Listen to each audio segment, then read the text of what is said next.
ठीक ना। हाँ, अब ध्यान दो। अब EGMR में दो सेंटेंस आते हैं, टू सेंटेंस। तो EGMR में कौन कौन से सेंटेंस आते हैं? पहला आता है निगेटिव सेंटेंस, दूसरा आता है interrogative sentence. Negative sentence means नकारात्मक वाक्य, और इंटेरोगेटिव सेंटेंस मतलब प्रश्नवाचक वाक्य।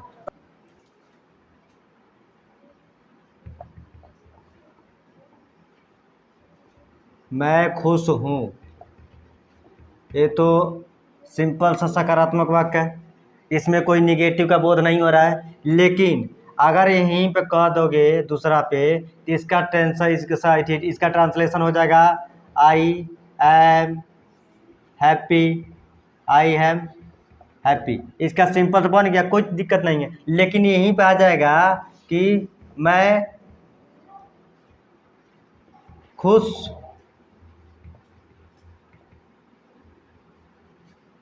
मैं खुश हूँ, इसी बीचवा में खाली है कोई हिंदी में लगा दोगे नहीं हूँ, मैं खुश नहीं हूँ, तो बहुत आसान है। यहाँ पे क्या कर, मैं खुश नहीं हूँ, यहाँ पे तो सिंपल से एकदम सही वर्ड बैठ गया था कि जो भी है सकारात्मक है, मैं खुश हूँ, मैं तब सकारात्मक वाक्य, ठीक ना, सकारात्मक है। अब यहाँ पे कह रहा है, ठीक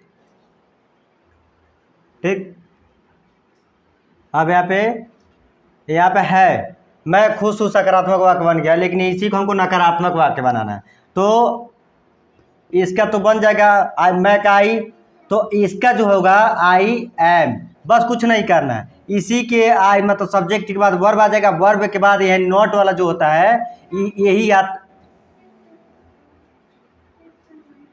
आता है, ठीक ना। I am not happy, I am not happy, ये हो जाएगा निगेटिव सेंटेंस। क्या हो जाएगा? Negative sentence. जैसे तुम तैयार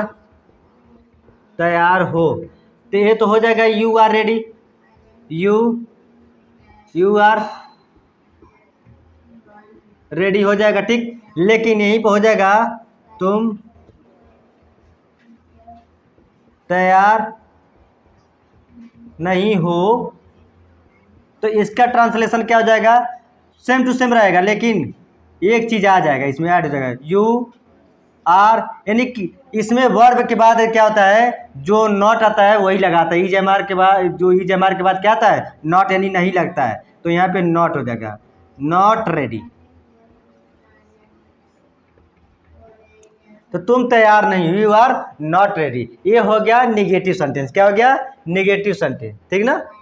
अब हम समझाते हैं इंटरोगेटिव सेंटेंस। अब इंटरोगेटिव सेंटेंस क्या कहता है यहाँ पे?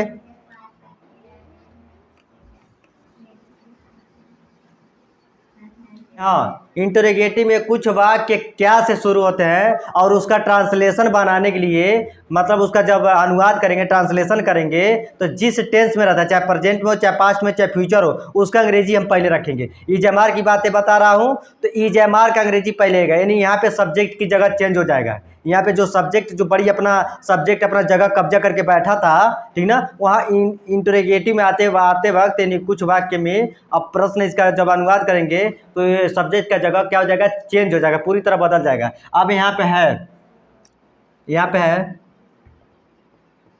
मैं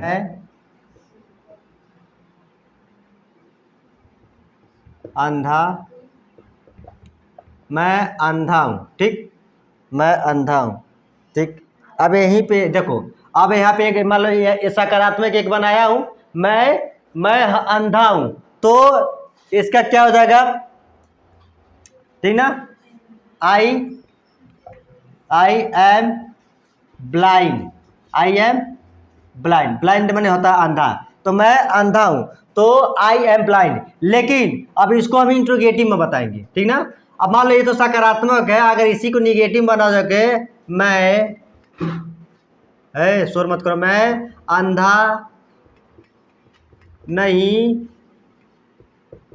हूं, तो इसका हो जाएगा आई एम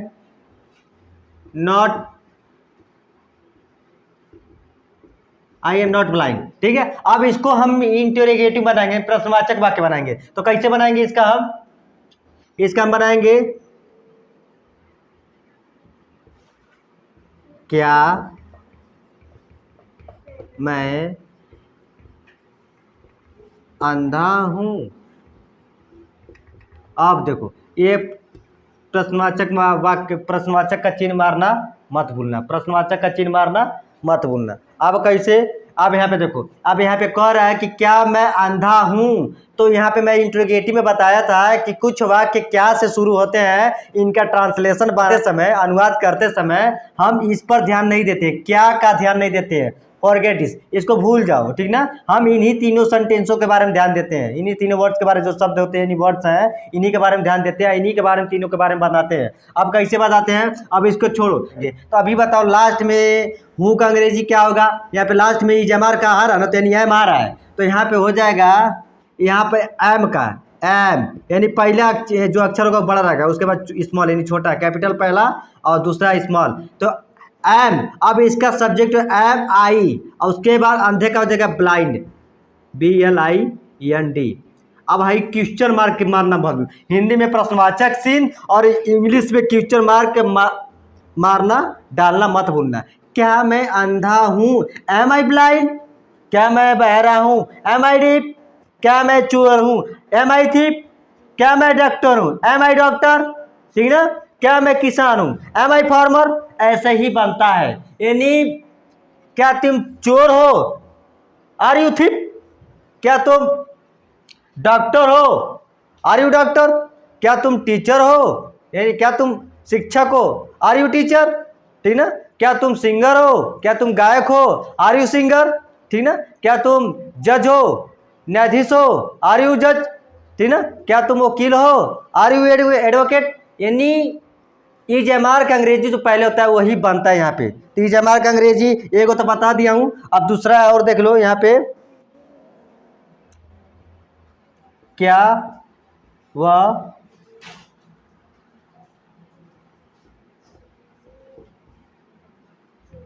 भूखा है। पहला, क्या हम लोग